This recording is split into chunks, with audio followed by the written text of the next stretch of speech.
Blakey and Tucks, they're talking Cardiff City and some other stuff. Blakey and Tucks, Doel asked the questions on Blakey's Bootroom. Will always be blue. Good afternoon, welcome to Blakey's Bootroom here on Wales Online at the end of a very uneventful week at Cardiff City. Just the loss of a manager, plenty of rumours about who might replace Ole Gunnar Solskjaer. Steve Tucker and of course Nathan Blake here to discuss it all. Let's start with Ole obviously gone. Let's start with you. Welcome back, first and foremost, John. Indeed, the most important. Thanks for popping in. Yeah. Rubbish without me, was it? I imagine. No, it was fantastic. It was brilliant, wasn't it, last year? Everybody will agree. Where's that Gaz Rogers when you need him? Superb. Give him the day off today. Give him the day off. Cool, man. Ole gone. Touch of the inevitable about it, Blake. Were you surprised they moved so swiftly after that? I was, yeah, because I thought as he was Mehmet's selection, and a big thing was made out of that, and you know, lots was said when Ole came in, that we'd see the big change and what have you. I thought he'd get more time with the owner, to be honest. I thought he was becoming under increasing pressure through the fans, but I thought, you know, in the boardroom he would have had probably another maybe 4 or 5 games, but wasn't to be the case. So yeah, I was surprised when they let him go, but I think, you know, at the end of the day, I think it was the right choice. Did to some his reign up Tucks, unmitigated disaster? Failure? Would that be fair? Is that over the top? No, I think you'd have to say it was a failure, yeah. I mean, you know, he was originally brought in to keep them in the Premier League. They finished bottom of the Premier League. He started this season with the remit of, you know, getting off to a good start. All right, he didn't get off to an absolutely disastrous start, but it wasn't great. I think there was a bit of 6 of one and half a dozen the other there. I think he himself had lost. We must say he actually resigned. He stepped aside, talked about this difference in football philosophy with Vincent Tan in the statement. What do you make of that? I think Vincent Tan's philosophy was, please let's win a few games, and Solskjaer had another philosophy going on. I don't know, you make of that what you will, but yeah, I think that there was a vibe coming off. It's like Blakey says in a way. I think there was a vibe coming from there that, you know, if they were to go into a slump, you got no feeling that he was going to be able to pull them out of it, because, you know, he'd never really shown that he had the ability to affect matters of what was going on. So, yeah, I think you know, great guy, lovely fella. It was a real pleasure to deal with him and all that. You know, which we felt lucky to do that. But as a championship manager in British football, English football right now, just not up to the job. And you know, for once, maybe Cardiff moved decisively, and you know, moving things on a bit. Disappointment now is massive. Whoever does come in, or whatever's going to happen, has got virtually a whole championship season now ahead of them, with the chance to really make a name for themselves, and with the aim of getting them back up. We'll come on to the contenders now. That'll form the bulk of what we do, but it's a good job. I know there's lots of problems at Cardiff, but a really good squad there, you know. It is. I think it's a great. Great squad. I think it's a very good squad. In the calibre of play you've got, what I'd say is lacking is pace. If you look over the squad, then you don't see anyone who's, you know, blistering out wide. And I think that's the main crux of our problem at the moment, is that we've got no pace through our midfield, and we've got, what, someone said to me, 12 midfielders?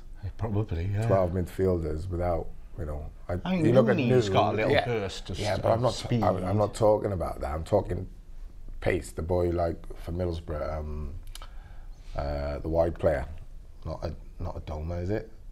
who he oh yeah, Doma out on the wing, yeah. That's pace. That's what I'm talking about. You know, he just absolutely run us ragged, and he was dealing with Matt Connolly playing at left back though. So, but we're not talking about players and who was playing where. If he listened for 1 minute, he'd listen. I'm talking about the squad and it lacking pace. He's on the offensive already. He's only just started. What's in that? I'm talking about pace. You know what I mean? I'm not talking about Matt Connolly. Matt Connolly, for me, has been one of our better players. No, I agree. Players. I just thought it was a bit out of position. I think, you know, for him to play out of position is bad enough, and for him to play out of position after he's done so well in the central position is even worse. But we're talking about what the problems are with the squad, and for me, it's just lacking pace. I think the next manager, what he's going to have to do is get 7 or 8 of them out straight away because the squad's too big, try and get them out on loan. And me, I would look to just bring in 2, maybe 3 players with a lot of pace, maybe a bit of guile in the central midfield and pace, and away we go. Well, loans now, do you mean? Or yeah, well, obviously anything else would have to wait until January. Any manager coming in now is going to want some of his own players.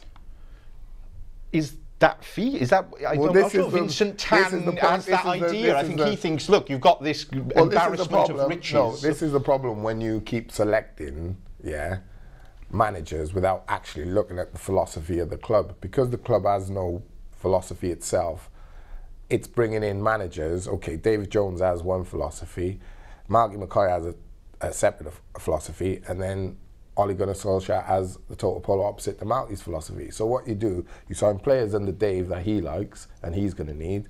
Then you sign players under Marky who are a different mind frame. Then you sign players under Solskjaer, which are a different mind frame again. And if you don't get the players out before you bring players in, you end up with 29, 30 players. But that is that's what happens at most clubs, though. What happens at most clubs? That you do get that chopped, one regime ends and new one begins. I mean, I think the exception, someone like Swansea, for example, is an exception to that rule that you're suggesting. It's not an exception to the rule. What I'm saying I think that's rarer than things constantly changing. I'm saying as a club, it doesn't matter who's doing what. What you should have is your own personal identity and your own personal philosophy. It doesn't matter what Swansea do. It doesn't matter what Wrexham do. It doesn't matter what Bristol, Man United, Liverpool, Arsenal. I'm talking about what Cardiff should do. Because at the moment, you have to say that the owner and the chairman, wherever they're seeking their advice from, or if they're coming to the decisions themselves, at this moment in time, they're going to find themselves having to shell out more money if they don't find someone who is then more of an offensive coach and has an offensive philosophy in their game. Because if they go to someone who's defensive now, they're going to have to swap a whole heap of players again. And no manager is going to want to get the sack saying, well, that's not my team. So you're going to have to, whoever you bring in, you're going to have to, he's going to want his own players who he trusts, who he believes in, blah, blah, blah. He's going to want to go in his own direction. I just can't see that the new person the new man is going to get, a bulk of new players in. I get the impression that Tan is saying, right, we've spent money, we've assembled this squad, get on with it, I think that's going to be slightly the philosophy from Tan. But then that is a recipe for disaster, because that's what's slightly what happens at a club like Spurs. You've got a director of football who chooses the players, and then you say to the manager, it's like, Tuck's going out, getting the information and saying to you, write the article. Well, you haven't been there, you don't know what's going on. Isn't it better he writes the article rather than you, if he was there and witnessed everything firsthand? So, do you understand what I'm saying? My articles. Do you understand what I'm saying? It's it's difficult for any manager coming in. I don't care who comes in. Well, I do care who comes in, but whoever comes in, there needs to be a lot of thought behind it. Okay, well let's get on to who may come in. We're still unclear whether it might be a manager, whether Cardiff may still go down that director of football route. You just discussed. Well, again, keep that under wraps until you've made that decision. Do you know what I mean? Because you've said the director of football and the coach. And then Russell Slade's the favourite, who's a manager. Let's talk about Russell Slade, the manager, the coach, whatever, overwhelming favourite with the bookies. We know Cardiff have approached him, that emerged over the weekend, or they've approached Leyton Orient to speak to him. He described himself as flattered by that news. The response from City fans has been underwhelming, I think, underwhelmed. Totally. Would sum it up rather nicely. I mean, is that unfair? I mean, he's done a decent job at Leyton Orient. I think he's done a decent I job think at the wherever moment he's gone. he's on the verge of getting released by Leyton Orient. I think is well one documented. game to turn it around. Yeah, it's well documented. Now, he obviously will be in a position where any man will question himself if the tactics you're employing aren't working, the team's not, gelling or whatever, it's not working for you at the moment. So why would you get a manager who's on his way down in confidence and what have you and beliefs? Well, I think many Orient fans would argue that it's harsh that they were thinking of getting rid of him after so few games. He's done a good job there. League One Manager of the Year twice, taking teams to the playoffs, where he's lost every time. Good, perfect fit for Cardiff, perhaps. I thought that was a low one.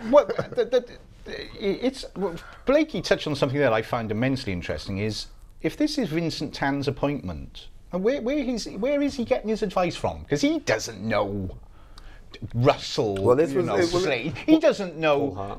Paul Hartley at Dundee. So somebody has obviously got his ear who's coming up with these. This was I was so surprised that Mehmet come out and said like, "This is my selection with Ollie and what have you." It shouldn't be an individual. You collectively, you have a group of names that fit how you want to play as a club, and then you make a selection of the manager you want. By saying this is all me and this is my selection, I just felt, well, if it goes wrong, you just lined yourself up to take all the flack, basically. Do you know what I mean? Well, if it goes right, you take all the success. Do you know what I mean? And it's not about one man and one man's decision. It's a club, it's a board, the problem is the chairman, it's the not owner. run like that anymore, yeah, is it? Very it's true. not run like Very that. true. It's run Very as one man's kind of business enterprise, and that's what's happening. But so far, let's be honest. I mean, I don't want to put a downer on things. We always do. The hunt for the manager is being run in the same way as the club is always being run, like a fiasco. It's being played out at this point. I'm not saying the end result might not be good, because it just might. But I'm just saying keep it under wraps. Well, that's my I'm just saying at this point in time, the names that are being bandied around are so far incredibly unimpressive. I think for anybody who's looking at it, they're bizarre and unimpressive. Let's take a couple of comments. Steve saying in shock that we are after Russell Slade, all these top managers out of work, and we're yet again going for an unproven guy in the Championship, Premiership. He's never managed actually above the third tier. You don't want English gambles. Haven't we learnt the lesson from Ollie? He says, Martin, if we appoint Slade, we will be pushed back into the dark ages in terms of having a manager who can deal with the pressure of this league. He's obviously only got limited experience. It's not even dealing with the pressure of this league. It's dealing with the pressure of Cardiff City that's what itself. I was going to say. Straight away, it's if they're underwhelmed, he's got, trust me, first 3 games you lose, he's under. That's it. Russell Slade could go to Bournemouth in the Championship and everything might be nice and hunky-dory. He's not. He's going to Cardiff City in the Championship, and that is a different animal. It is indeed. I mean, looking at we've had a bit of a vote running on who people would like to see as the next Cardiff manager. The clear favourite won't come as a surprise, and many of the comments, people saying Tony Pulis, why are we not going for Tony Pulis? We understand that Cardiff aren't particularly interested, and some suggestions that Pulis himself isn't particularly interested. I don't care if he's not interested. I'd be surprised. Look, you've got to go for it. You can't just. You will find sometimes in football that money doesn't answer all the questions. It's as simple as that, right? I've known players in the past where Alan Shearer, opportunity to play at this club, goes to this club. Why? Because that's his hometown club. Sometimes money isn't the answer. It isn't all about money. Do you know what I mean? And I think people say we'll just offer him a deal he can't refuse. At the end of the day, take the money aside, he knows he's going to have to work with certain people. And he's going to be asking himself, can I work with those people first and foremost? If he feels he can't, it doesn't matter how much you're going to pay him, does it? I think that is a very big factor. That's true. It's a big factor for Pulis because he's got a history wherever he's been. Well, but it's not just that. I mean, it's for any big. He wants control of the club. It's for any big name reasonably big name successful manager who knows his own mind and has had success before. Pardon the expression. That's not exactly necessary, but has had success before under his own terms. He's going to look at. He's going to look at the situation at Cardiff and Vincent Tan and think, you know, can I operate under these circumstances? And the answer is probably going to be no. And you'd have to say, listen, I don't know Russell Slater. I think, you know, I'm sure he's a lovely fella and all that. But nice if he's like, you know, can't believe he's being lined up for this job, you know, is someone in that position going to be easily manipulated? That's what you have to ask yourself. Do you want someone who's easily manipulated? Well, you can't have, you know, you got to give the guy control over the team, no matter what. Even if you say, okay, well, we're selecting the players, or these are the players you got to work with, you can't then say, but I think he should be playing before him, because he might see a system of play, taken for granted he comes in, Russell might see a system of play, and certain players will fit into that system that don't necessarily fit in with what the board or the owner or the chairman want. Now, that system of play is going to either get him success or failure. If he's got influence from outside, you can never say anything is down to him, can you? So, you know, for me, I don't think, going back to where we started with Tony Pulis, I don't think Tony would come because I think Tony's too strong a character. I think he will not, I think whatever happened, it's been argued about what has happened at Palace, but I feel that's it. You know, he is someone who knows his own mind, and if he's going to fall, he's going to fall on his own sword, making decisions on players and team tactics that he decides, and he alone. I think he should at least be, for me anyway, I think he should at least be sounded out about it. You know, with these things and you don't know what the other factor you need to check in with Tony is. There was a lot of, you know, arms out last season with the Palace thing. Do you know what I mean? And information being passed. Oh, right, yeah. You know, that might be something that the owner's saying, well, I didn't like that. He was or he wasn't involved, whatever, but I didn't like that. So there's another reason why. Certainly, potentially. I mean, before Slade emerged as that clear favourite, before that, the big one doing the rounds was talk of somebody like Kevin Cooper, who obviously was with the development side last season, being a coach, Young and Gabidon staying on with maybe a director of football coming in. The name of Dave Jones was mentioned. He's up for it, we understand. He'd certainly love to. I'm sure he would be up for it, surely. I mean, the guy's been unemployed longer than Yossa Hughes on Boys from the Black stuff, hasn't he? What about that suggestion in terms of, I mean, let's talk about Young and Gabidon, who obviously took over the reins on the weekend. Yeah. Got a good point. Could have been 3, really. People on here saying I wouldn't mind seeing Young and Gabidon keep the role. At least the fans would be behind them. You know, they're club legends. They are two heroes, aren't they? They are a galvanising force amongst Cardiff fans. What about that setup with them at the helm, or someone like Kevin Cooper coming in with one of them, and maybe somebody above them? I just think if you're looking at Kevin Cooper, you're looking at Scott and Gabs. While I think they get the support of the fans, I just don't think they're experienced enough in the job that's needed. I think you can be inexperienced as a manager, but you've got to have some sort of experience, whether it's coaching or, do you know what I mean? You've got to be involved at a high level then for me, or in first team level for, you know, like I'm looking at Steve Clarke there, sat on, you know, behind people like Glenn Hoddle and what have you at Chelsea, and then finally made his move into management.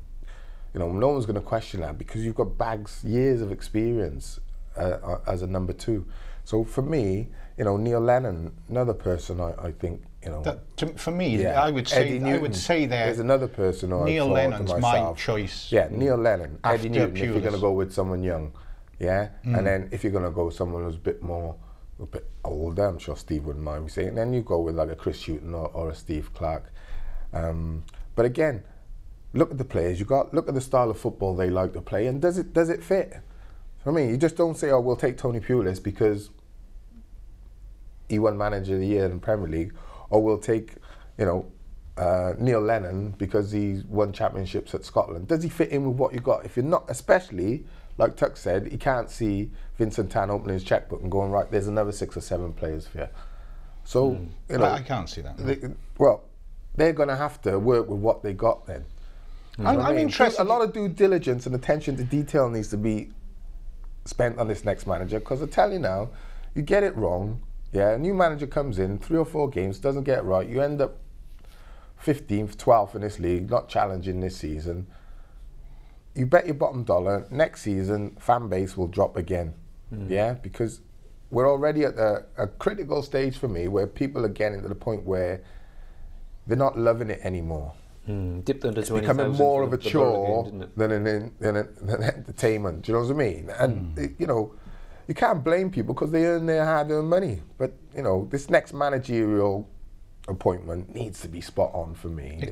Try and get it right. Try and get a situation where you're ticking, if not all, a lot of the boxes. Then I think this appointment, like Blakey says, I mean, this is writing the season off. If you're wrong this season, and all that comes with that, stuck in the Championship again, another 3 teams coming down from the Premier, you're down the pecking order, the parachute, and all that. My personal view, I mean, I've nailed my colour to the mast early with Pulis. I mean, I know what Blakey says about the right man for the right squad and fitting the vibe and all that, but for me, you bring Pulis in there now, he gets him up. He gets him up. He knows his way out of there. He knows with what he's got there. I think he gets him up. For me, mentioned by Blakey, I like Neil Lennon. He doesn't come with too much baggage. You know, he did well in Scotland. I know that's like saying. And he's handled big pressure at a far bigger club than Cardiff, he knows the pressure that comes as well. And I mean, I heard him on radio. I heard him on Radio 5, and that's a big plus point. He wants the job. Yeah. Do you know what I mean? Again, though, knowing Neil will not be swayed from his opinion. Will not be told. You know, he very much his own. You know, all these people I'm talking about: Tony Pulis, Chris Hughton, Neil Lennon, Steve Clark, Eddie Newton. They're all very, very strong, very good players in their day. Strong characters. Do you know what I mean? They will not be led then. If they're coming in as manager or head coach, they expect to have the reins. If it goes wrong, they hold their hands up and say, it's on me, it was my decision making. End of, it ends there for me. Well, that's what, I mean, this is worrying, isn't it, in the sense of a conspiracy theorist, or anyone, even just looking at it, you think, are the hierarchy in Cardiff looking at guys like Russell Slade and Paul Hartley and thinking, oh, well, we can control these guys, you know, they're not gonna, you know, and that is just no way at all to employ someone, to bring someone in. I think that would be a big error, I think. And of course, this idea of Gabs and Young or Kevin Cooper and a director of football and all that's another way of controlling and managing the person, you know. And it comes to something, if you're having to write up people like, you know, Tony Pulis and Neil Lennon simply because they're going to have their own mind, then that's a very dangerous and very weird way and unacceptable way of running a football club. Well, actually, it's becoming. You say it's weird, but it's becoming more and more evident around clubs, I think. If you look at some of the owners who have taken over some of the big clubs recently. I don't know, Steve Bruce at Hull. I mean, there's a foreign owner who's had his own controversial moment, you know, Hull type. Steve Bruce, I can't imagine anyone going in and saying, hey, you know what I mean? He seems to me. So it can be done. I think sometimes it's a problem with Cardiff City. I mean in the sense that you got owners now who want to buy certain players and what have you, and want to almost dictate to the manager. You had it at Nottingham Forest.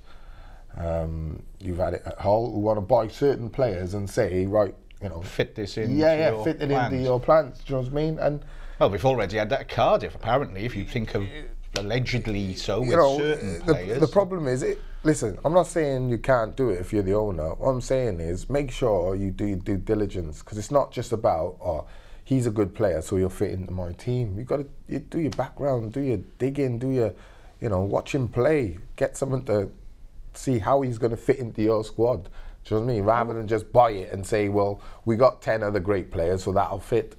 It don't work like that. You know, England, look at England. Use that as a parallel.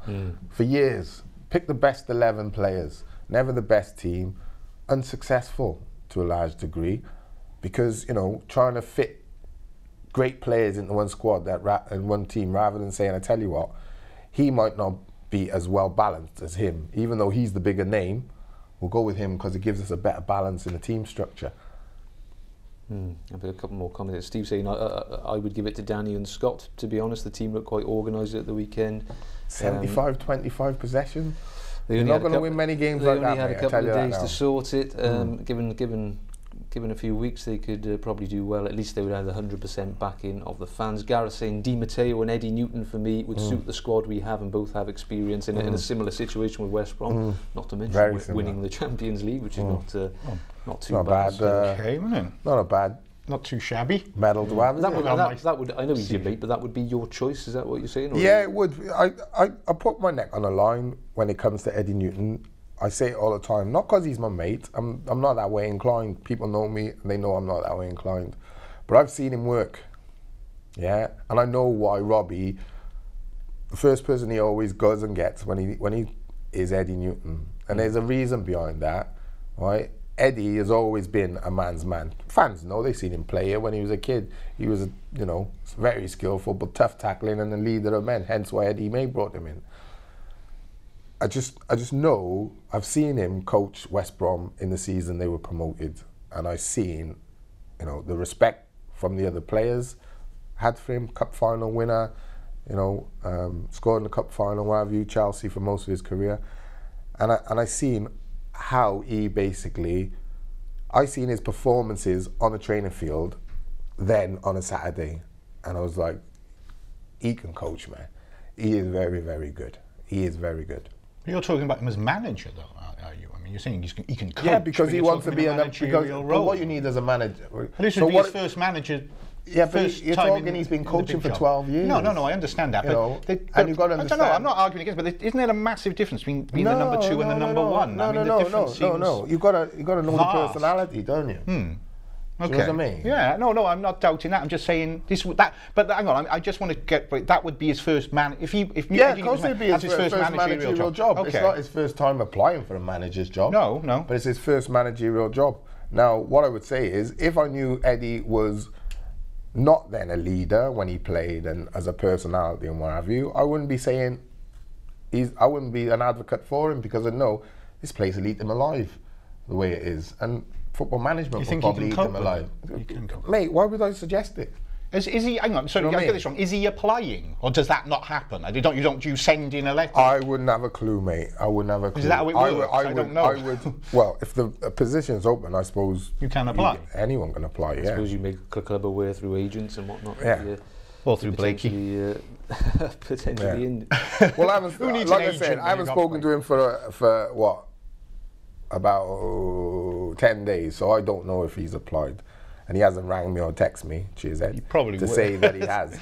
So I might give him a ring after, actually, and see what's what. See if he is applying. Let us know. Yeah, but it seems like decisions already made anyway. Well, but potentially, I mean, no news on that as of today so far.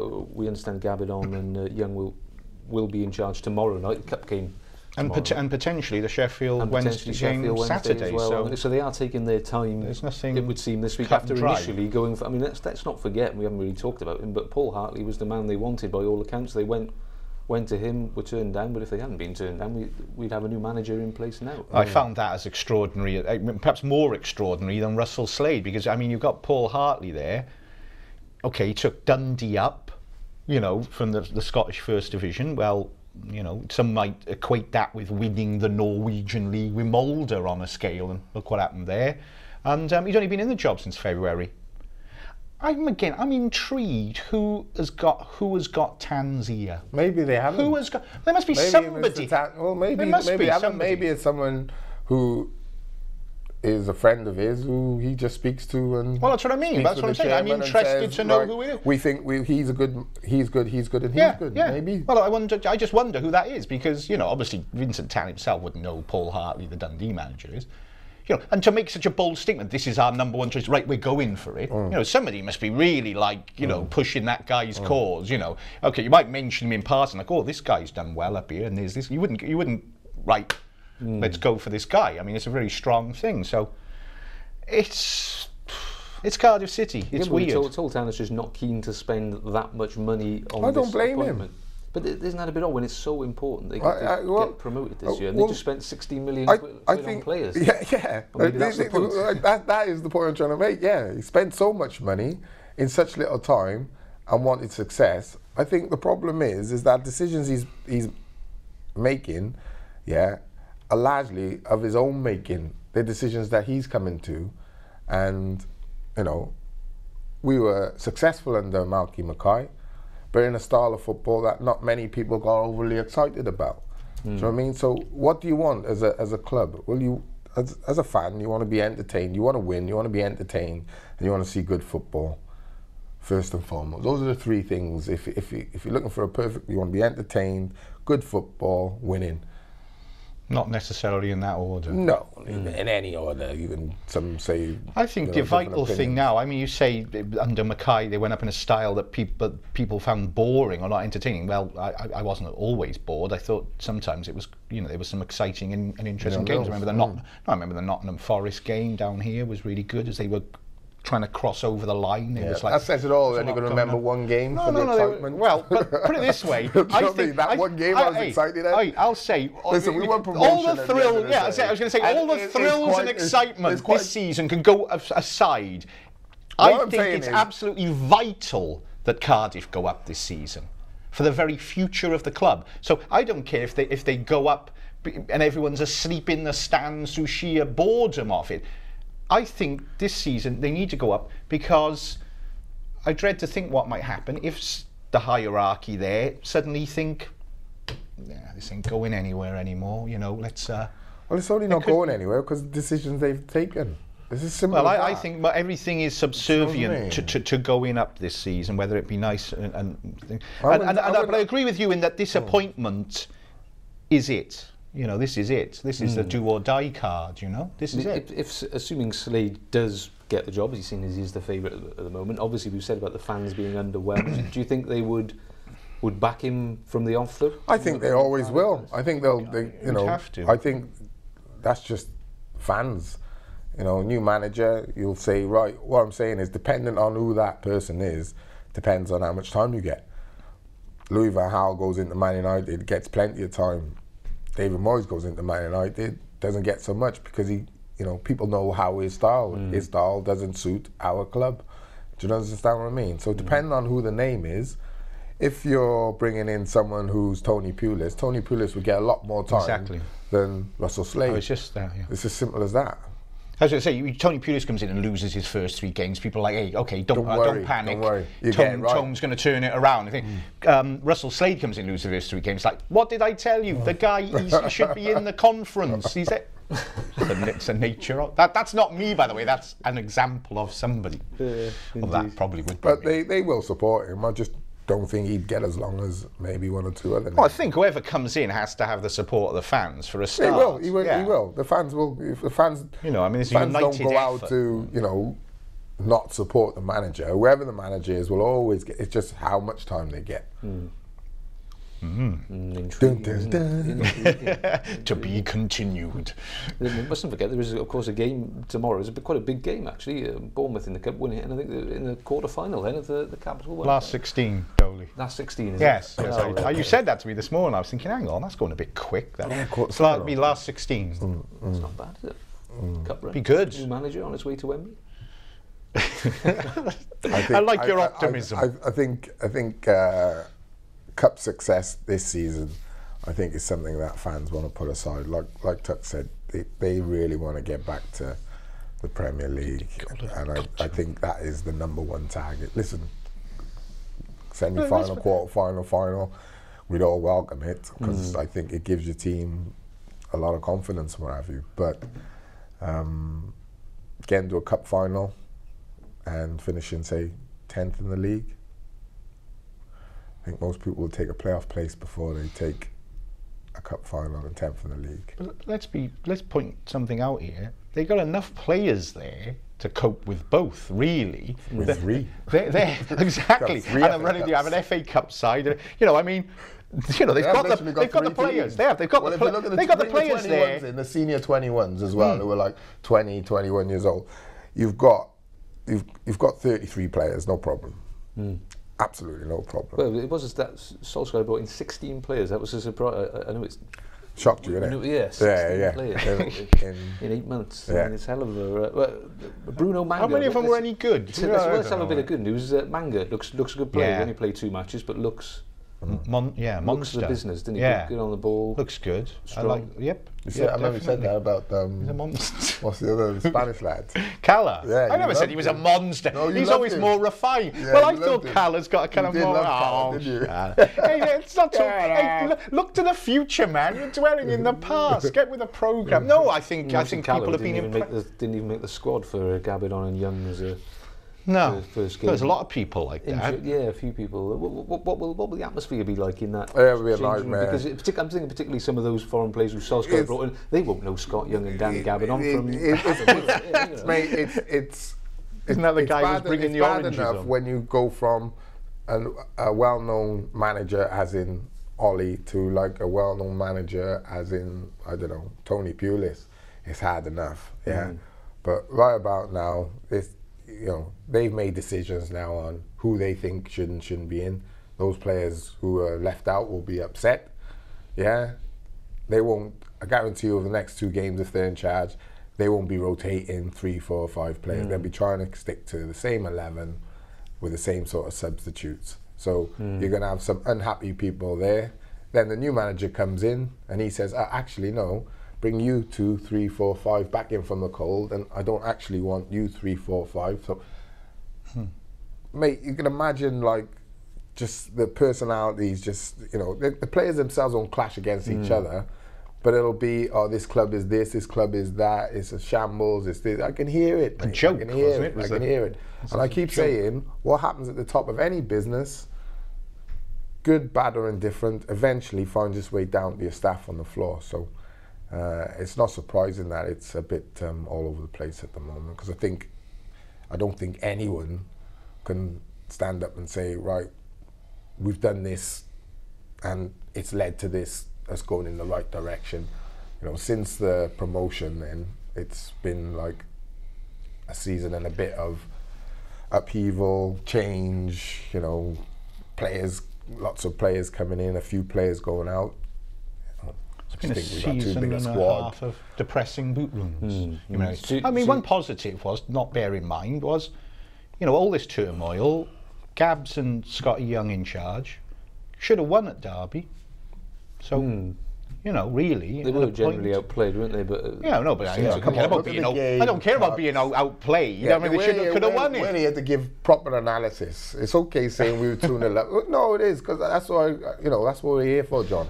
Do you know what I mean? We're not here to say, we could have. You look at it and you think to yourself, I listened to it on the radio, and how we got 2-0 up was a shock first and foremost, but we got it and we tried to hold on to it. But it just goes to show the amount of possession. You give someone 75% possession. Yeah, I don't care who's in charge. At the end of the day, with the players we got, we should be going and getting at Derby at least 50% possession. It shouldn't be that overwhelming. Basically, what they've done is set up and just say, right, sit right back and try and let them break it down. But we got quality players. We got better players than Derby. Do you know what I mean? We're not galvanised right now, but 60% is high. 75%, to say then you should have won the game is like, come on, you're not looking at it properly, you're not analysing it, you're just acting like a fan. That's the fan in Tuck's coming out. He's not actually giving I wasn't speaking of the performance, opinion. I was speaking of like the results itself. Should be a galvanising Would you expect force. a similar team from Young and Gabidon if they are still there on the weekend against Wednesday? And it was interesting when you look at the players that they picked. It was a very sort of British. It was the players they knew, wasn't it? Gunnarsson, Whittingham, Adeyemi, all right, he's new, but a young British lad. Brayford, Connolly in there. Joe Rowles was in there. Just Kenwyn Jones up front. Noonan, Pilkington, very almost British, saying all. Solskjaer players were just not involved. Were they? A lot of the new ones, not involved at all. Exactly. So that's going to be, that's what I'm saying. You've got 30 players in that dressing room. Good luck, mate. You are going to have to get at least 7 or 8 of them out double quick. It's got to be on loan, but they are going to have to clear the decks a bit. It just brings other problems. When they're not, no player likes to just be in like the Leopard squad, out in the cold, not involved at all. No player likes that. Every player wants to be involved. So when they're out there, they're moody, they're down, they start saying things, he hasn't got a clue, which then catches on to someone else who's not in the squad. Yeah, you haven't got a clue. Catches on to someone else, and you know, before you know it, it starts to drag you down this way. I mean, that is all part of what the new manager will have to deal with. I mean, there's plenty of managers who deal with big squads full of big names and manage to do that. That's part of the remit, so that's going to have to be dealt with. Well, first and foremost, he's going to have to get his team and his squad of 16 players sorted, and he's going to have to get them galvanised, and he's going to have to win, and then vice versa, is trust, reliability. Two things a manager looks for from his player. He needs to trust you, and you need to be reliable. That's going to take 3 or 4 games for any manager, because there's so many players to look at. Do you know what I mean? So it's, you know, it's a, like Tuck said, it is a massive appointment, the next manager. It is really, it's critical. Do you think there's any hope for Young and Gabadon, say if they do win these next 2 matches, if they are there? I think if you're looking long term, you wouldn't seriously entertain them. You'd put them maybe in a position in the background where they can sit for 2 or 3 years, you know, learn the trade, get in with first teams, win respect of first team players. 'Cause first team players are like that. If they think, oh, like he's not, what's he doing? Telling me he's not that good. He's not a great coach. They'll work that out straight away, whether you're a good coach or a bad coach. They'll work you out whether you're a leader of men. They'll work that out straight away. They'll work out whether they can trust you, or you're telling me one thing one day and another thing another. They'll work all that out. Players, you know, it is. I think what I like about this show is that I'm able to give an insight of how things work inside. You know what I mean? Which many people would take for granted, or it's like this, or it's like this. But you got 29 guys with 29 different personalities. You know what I mean? And you're trying to keep, which I think was a fault of Ollie's, too many of them happy. You're saying it's rotation, but you can't rotate the squad 4 games into the season, 2 games into the season, and say we're saving them for the long term. That's why we're rotating, because everyone knows it takes you 5 or 6 games to get match fit, number one. So you keep rotating 3 or 4 players every week in different positions. You're not even giving yourself your team chance to get fit, let alone anything else. They look like they're, I mean, you've spoken before, we've spoken on here about you saying, you know, the philosophy of the club and how someone like Swansea brought people through like Gary Monk. Well, is this the first stirrings now, I suppose? Is that what Cardiff are trying to do? That's been the suggestion about what they are keen to do, but now's not the time, is it? Not really, no. It's a strange time to do it, and because, as we say, You've got no philosophy in place. Yeah, exactly. And you can't go on. You can't go on having games and dropping points and saying we're getting this philosophy together. You need to have. Really, this is. I mean, the fans are right, and I mean, maybe not something like Pulis for me. God, somebody right now. Somebody you come in, take it by the scruff of the neck, and say, right, you're in, you're out, you're playing, you're doing that. Look, we do it my way. Let's go and do it. And the players look to them and like, whoa, okay, this guy knows what he's doing. You know what I mean? We'll go along with. Okay, I'm not on the side, but I'll go along with it because this guy. That's what it's crying out for. Not really, you know. Oh, will Gabs and Young? Can they do it? Should we have a director of football, Dave Jones, returning on his white charge? It's not the time for. Solskjaer was a gamble. It totally misfired. Are they going to try and gamble again? Because, you know. If it doesn't come off this time, from the I'm just looking at the odds of it. Just the odds. Russell Slade 2-1, Kevin Cooper next in line 6-1, 11-2. Things like that. Scott Young next, then Neil Lennon, Tony Pulis, Dave Jones, Paul Hartley, Steve Clark, Carl Robinson, Terry Burton. Obviously with the Dave Jones link, Gabadon, Glenn Roeder. That was an intro. That was a bizarre one. So there's an example. Eddie Newton's not even on the betting list. He's next in line. He's 33-1. 33-1. He's won a Champions League.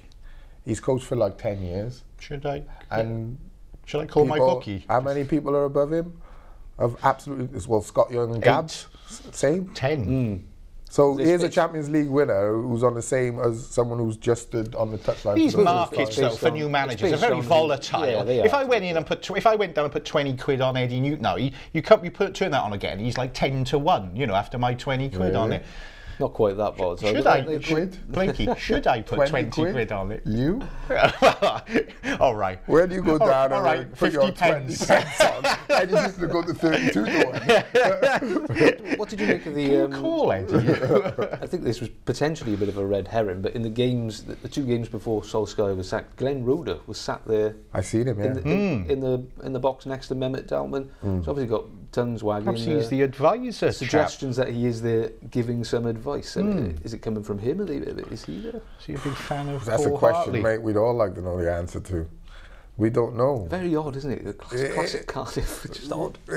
Can't even put. Really I mean, they're taking their time this time, which I think is actually quite a good thing. If it wasn't being played out a little bit in this absurd manner, because I thought last time do you remember with Mackay and the Solskjaer? It was like bang, bang, bang.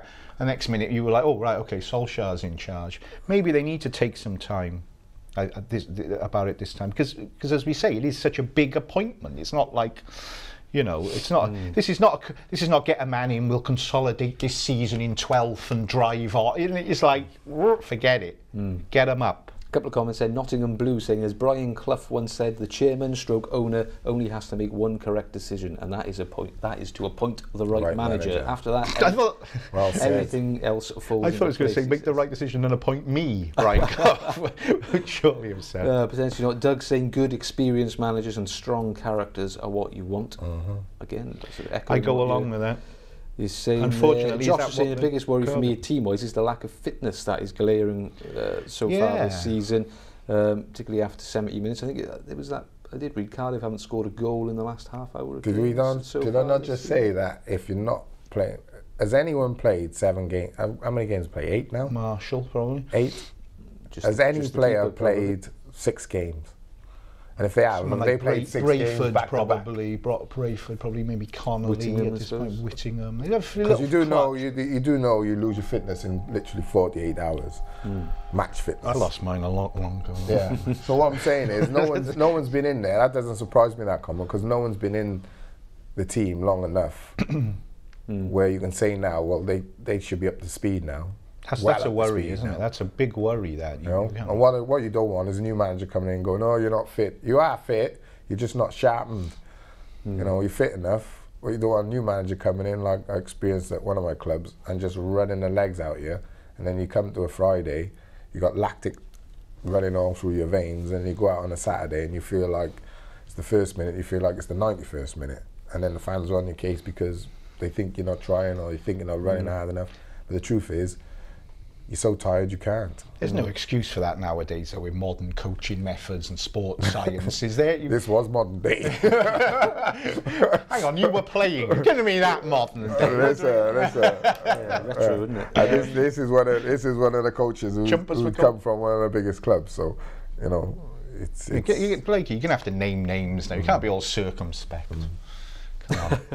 Was it Dave job? Oh, no.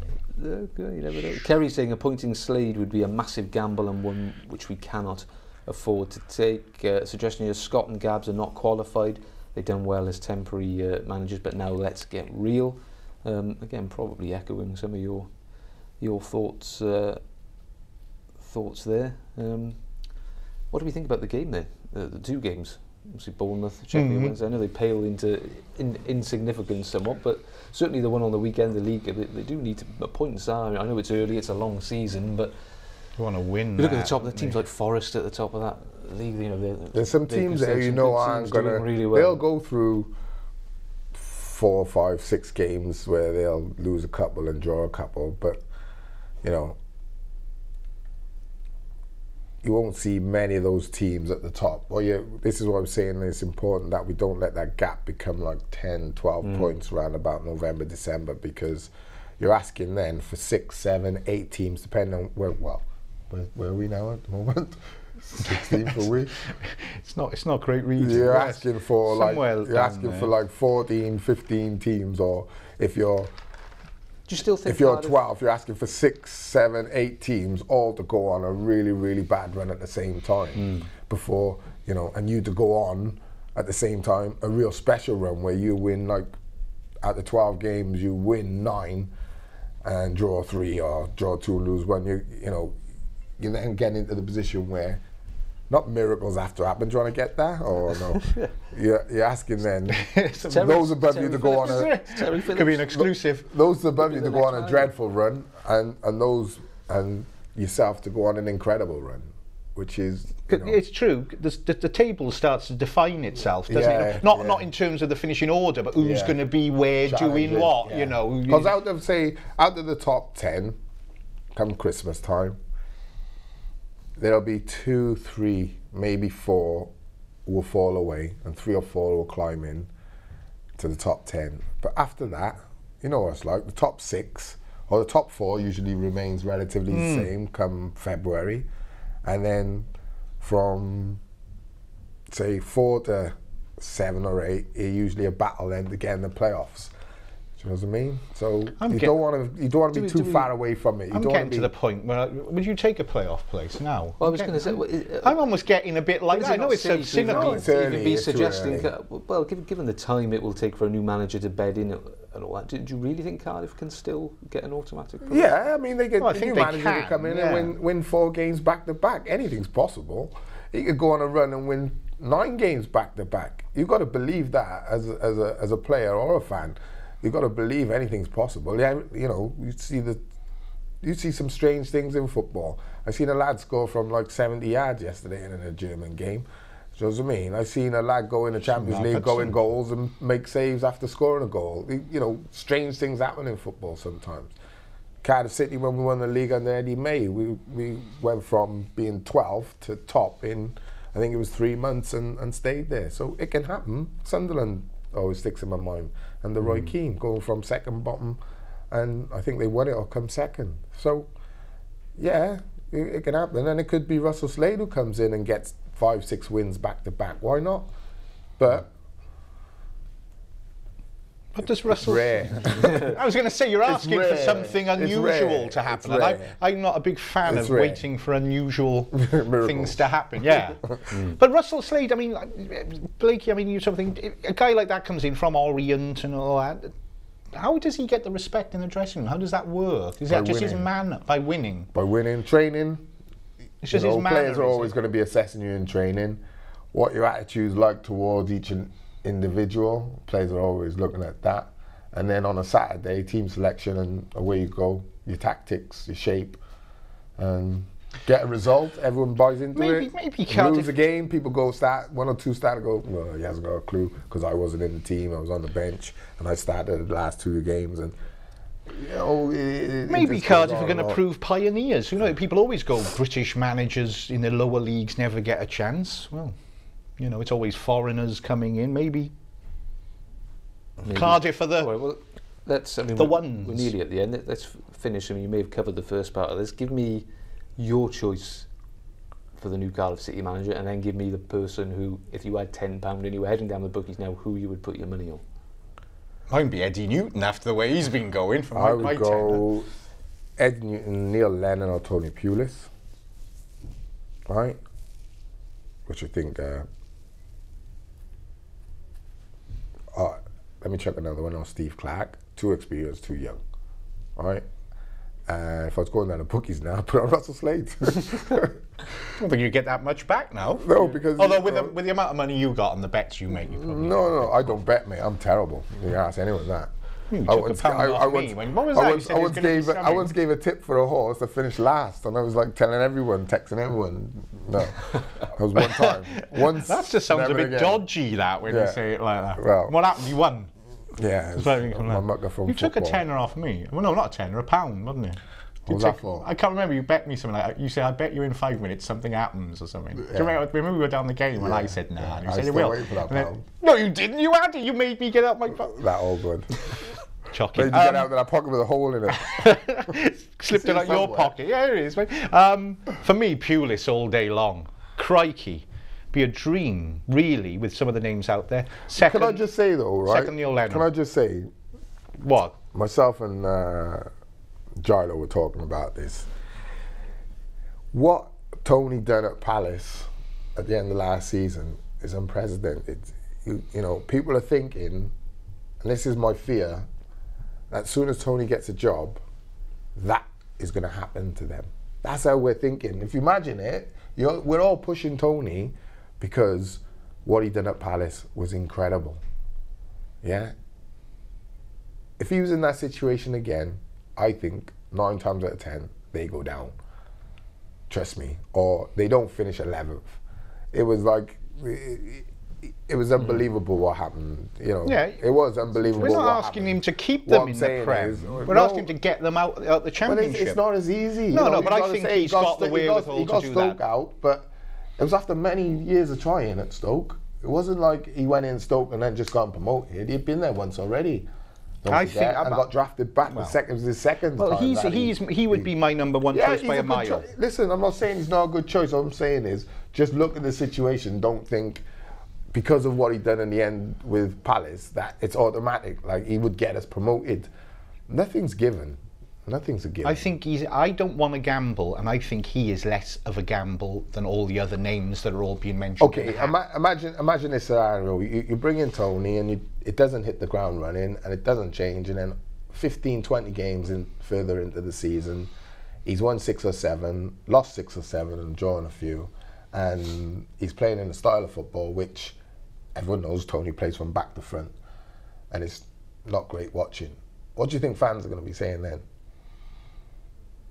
I'm not going to be happy about it. But well, okay, there you go. Okay, all right. But imagine he's come in. And he's won 10 games. Yeah, he's won. That's what I'm saying. 6 points clear at the top. What are the fans going to think? They're going to think. No, but we can't. Thank God Tucker campaign to get Tony. We can't talk as if it's a given. That's my point. No. I'm not talking as if it's a given. John asked me, who do you think should do it? I'm just saying, for me, by a mile, of all the names there, Tony Pulis is the name that leaps out. I don't think I'm alone in that. I think if you went out in the streets, I think 9 out of 10 punters on the street are going to go Pulis. You answer my point. Why?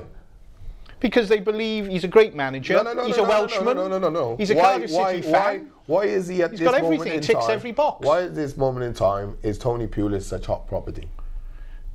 Well, because of his reputation, obviously for keeping Crystal Palace up last season, and his abilities to work with lesser players, and right now, what we've been complaining about since Solskjaer took over, we got no team. What's his best team? We're not a unit. We're not this. There's the guy that does that, that can make a side that's better than the sum of its parts, can put an average player into a side and bring the best out of them. That is exactly what Cardiff City needs somebody to do now. To come in and galvanise them. I'm not saying bring Pulis in, that's it, I'll go and book my trip to Old Trafford next season, or as long as United stay up, obviously, which I think they will. I'm not saying that, but I'm just saying from the names. I'd like an experienced guy like Pulis to take it. Secondary for me would be Neil Lennon, half because, as far as I can see so far, he's the only guy who's actually made a case to say, yes, I really want to do it. He seems to have shown some, it's like with a job, if somebody actually shows some enthusiasm, you think, oh, well, at least he's up for it. That impressed me. I listened to him, and he was like, I want a challenge. That would be a challenge for me. He actually stated his case, and I think that's interesting. So I go for those two. But then I'm going to go and put my 50 pence on Eddie Newton. Well, a couple of comments to finish. One is lengthy, but worth listening to. It's from a Leighton Orient fan, actually, Elliot. Oh, very interesting. Says, as a Leighton Orient fan, I may be a little biased, but I think it is unfair to rule Slade out of doing a good job. When he took us over nearly 5 years ago, we were slumped down the bottom of League One, where we'd been since 2006. He instantly changed our fortunes and took us to the top 7, 3 out of the 4 seasons, without spending a single penny. He is a top manager and has progressed too, finally surpassing 7th last year when they reached the playoffs. I think they lost on penalties. In the final, we've been unlucky this year with injuries and didn't do much in the transfer window because of a takeover. We're 4 points off the playoffs with a game in hand.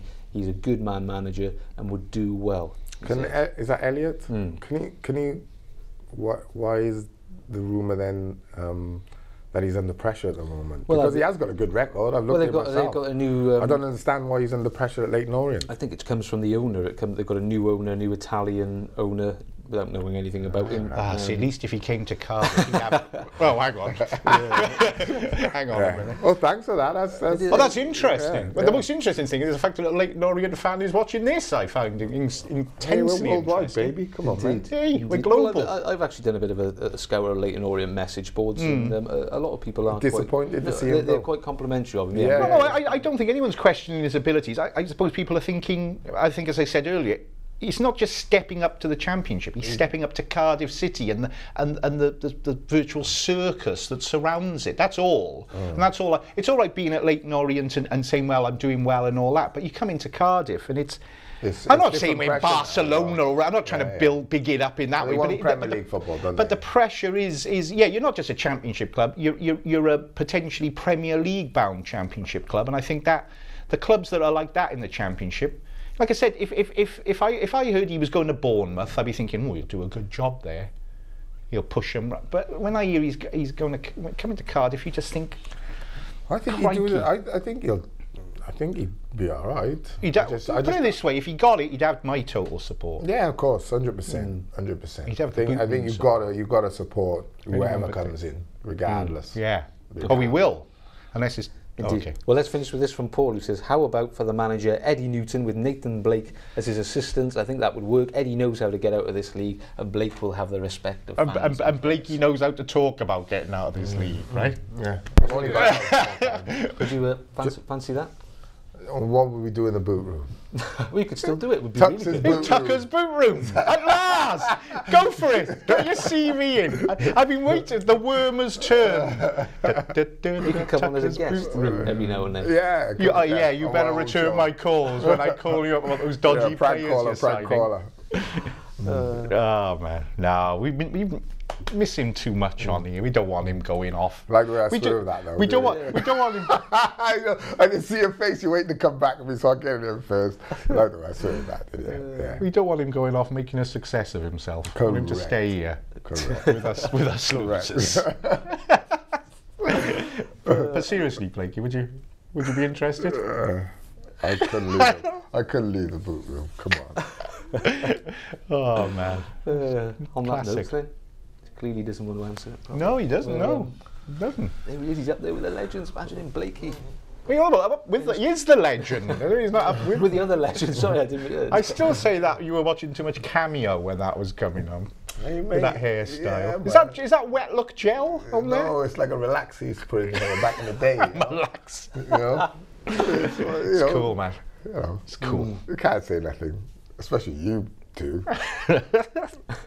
We'll talk about it later. Yeah, I'm going to get myself some spectacles for next week so I can join the club. It's cool, man. I notice he's a Hugo Boss. Are yours? These are Hugo Bessemer Roads. Very nice. Yeah, indeed. Joey Blue says Blakey for manager, Tux as assistant. Go on, Tux. Would you fancy that? I'd love it, man. Get me down there. You wouldn't be very animated, would you? I just be stood on the. Can you imagine if we lost? I'd be crying. Wow. It's bad enough now. I'd be coming in tears. Yeah, that sounds good to me. Indeed. We better do predictions really quickly. Predictions. Bournemouth, Sheffield Wednesday. Bournemouth. Obviously depends on who's manager. Bournemouth. Club's still going. I'll go for a win against Bournemouth, and I'll go for a loss against Bournemouth, a win against Sheffield. 2 wins for me. 2 Bournemouth. Our second side, or whatever you want to call it, good. Yeah, because they're not going to be happy, are they? Those second-siders. Think about it. They're going to be. Well, they got a point to prove, I hope, and a win against Sheffield Wednesday at home as well. Have they got a point to prove though? Just picking up on that. Who, the players outside the squad? Yeah, because they've just been shifted outside the squad, just literally Saturday. But they might, perhaps. So you all know what they can do. If they got a point to prove, that's like what managers come in and say automatically. It's like a cliche. Oh, he's got a point. What point to prove? Don't you know what he's doing? Is it me or is he picking on me today? I don't know what's going on. Everything I say. I could say Nathan Blake is brilliant, and he disagrees. No, I'm rubbish. Don't you understand that? Exactly. It's almost like he's got no respect whatsoever for your opinion. I know. I've got lots of respect for Tuck's opinion. Yeah. I just don't agree with it today. You're just on. Sometimes on here we're like a married couple. A good married couple, but other times we're like that couple's, who's just separated. We are like, We're going to end up divorced at this rate. Yeah. I'm not surprised. And I want half too. You can have half of nothing. You can have it all. Means nothing. All right, chaps, good stuff. I'll leave it there for today if you're happy with that. Thank you for joining us as always. Thanks for all your comments. Remember, you can keep in touch with the latest on the hunt for a new manager here on Wales Online throughout today, the coming days probably, and of course we'll be live from that cup game tomorrow night. See you next time.